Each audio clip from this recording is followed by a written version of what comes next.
بسم اللہ الرحمن الرحیم۔ السلام علیکم دوستو، علم کی بات میں خوش آمدید۔ جہانگیر کی بیوی نور جہاں شیعہ تھی، اس نے ایران خط لکھا کہ ایران کے سب سے بڑے مناظر کو ہندوستان بھیج دو تاکہ مناظرہ میں شیعہ مذہب کی حقانیت بیان کرے، اور ساتھ میں تحریر کیا کہ وہ مناظر سیدھا آگرہ نہ آئے بلکہ لاہور سے ہوتا ہوا، جہاں علماء نہیں ہیں بلکہ صوفیاء ہیں تو مات دینا آسان ہے۔ شیعہ مناظر سیدھا میاں میر صاحب کے پاس پہنچا۔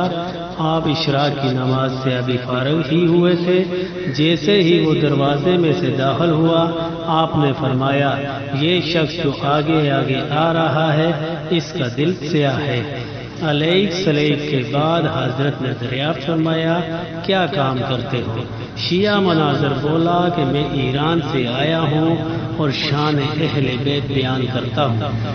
میاں میر صاحب نے فرمایا، اہل بیت کی شان بیان کرو تاکہ سنی کا ایمان بڑھے۔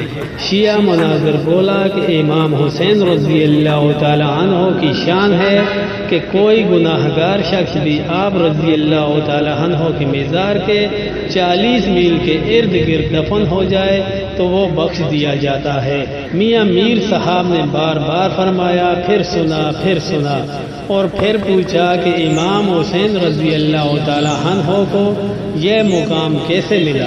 تو شیعہ مناظر بولا، آپ رضی اللہ تعالی عنہ تو محمد صلی اللہ علیہ وآلہ وسلم کے نواسے تھے، اس وجہ سے یہ مقام ملا۔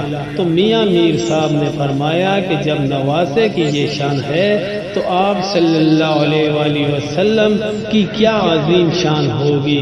وہ بولا، بے شک بڑی شان ہے۔ پھر میاں میر صاحب نے سوال کیا کہ جو آپ صلی اللہ علیہ وآلہ وسلم کے مزار میں ان کے ساتھ سوئے ہوئے ہیں، کیا وہ بخشے نہیں جائیں گے؟ شیعہ عالم ہکا بکا رہ گیا اور آگرہ آنے کے بجائے واپس ایران چلا گیا اور یہ کہہ کر گیا کہ جہاں کے صوفی بزرگ ایسا علم رکھتے ہیں تو یہاں کے عالموں کا کیا مقام ہوگا؟ اور یہ وہ سوال کیا گیا ہے جس کا جواب قیامت تک کوئی شیعہ نہ دے پائے گا۔ اللہ تعالیٰ سے دعا ہے، اللہ تعالیٰ ہمیں بھی ایمان والی زندگی اور ایمان والی موت عطا فرمائے، آمین ثم آمین۔